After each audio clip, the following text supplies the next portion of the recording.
प्यारे विद्यार्थियों, एक बार फिर से इस यूट्यूब चैनल पे आपका हार्दिक स्वागत है। आज हम आकलन 13 का हल करने जा रहे हैं। तो देखिए, निम्नलिखित वाक्यों में रेखांकित शब्दों का लिंग बदलकर वाक्य पूरा कीजिए। मतलब लिंग बदलना है, जो रेखांकित है शब्द उसका।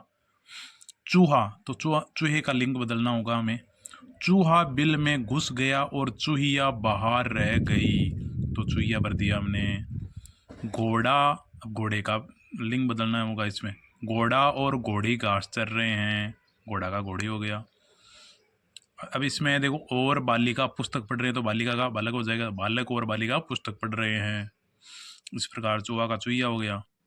अब दूसरा सवाल है, कोष्टक में दिए गए शब्दों में से वचन का सही रूप चुनकर रिक्त स्थान भरिए। अब वचन पे आते हैं हम। एक वचन बहुवचन होता है ना, वो। बालिकाएं मैदान में खेल रही हैं आ गया यहाँ पे। हैं द्योतक है किसका? बहुवचन का द्योतक है यहाँ। है आता तो बालिका, वो लिखते हम। हैं आ गया तो बालिकाएं लिख दिया। राम ने बहुत सारी मिठाइयाँ खरीदी, बहुत सारी आ गया तो बहुत सारी है, बहुवचन का प्रतीक है तो मिठाइयाँ लिख दिया। जब वह घर पहुंचा तब तक रात हो चुकी थी। वो घर पहुंचा तो एक जना है, तो रात ही होनी थी, रातें थोड़ी होनी थी, इसलिए ये वचन वाला काम कर लिया। नीचे दी गई कविता का आनंद से पढ़िए और दिए गए प्रश्नों के उत्तर अपने मन से लिखिए। कल मैं नतबल से बोली, आंख मीच और मुंह खोल।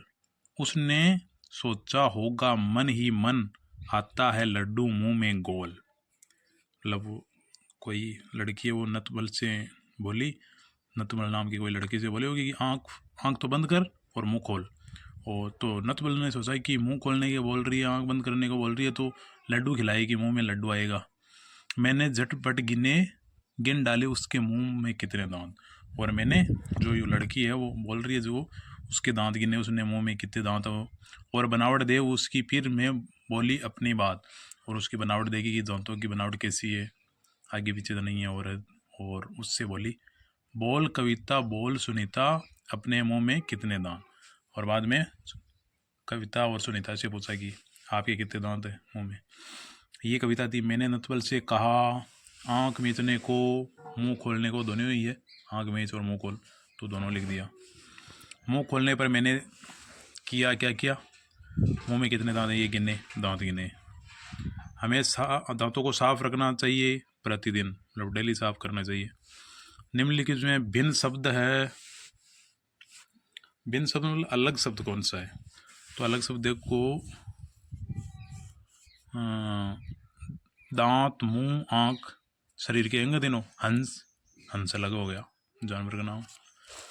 क्या सभी दांत एक जैसे होते हैं? नहीं, सभी दांत एक जैसे नहीं होते हैं। सबकी अलग अलग बनावट होती है दांतों की। अलग अलग प्रकार के दांत होते हैं, आगे के अलग होते हैं, साइड के अलग होते हैं, जबड़े के अलग होते हैं।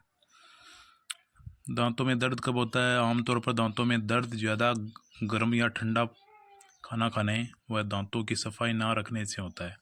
एक तो दांतों की सफाई नहीं रखने से, और एकदम से हम कोई ज़्यादा ठंडी चीज़ पी ले, गर्म पी ले, तो होता है। आइसक्रीम खा ले ठंडी, तब होता है। यदि आपके मुंह में दांत नहीं हो तो क्या होगा? हम खाना नहीं चबा पाएंगे, साथ ही साफ व स्पष्ट बोल भी नहीं पाएंगे। मतलब दांतों की वजह से ही स्पष्ट आवाज़ निकलती है जीभ से, इसलिए अन्यथा वो स्पष्ट नहीं निकल पाएगी, समझ में नहीं आएगी हमें, और खाना भी नहीं चबा पाएंगे। इस प्रकार ये आपका आकलन 13 कंप्लीट हुआ।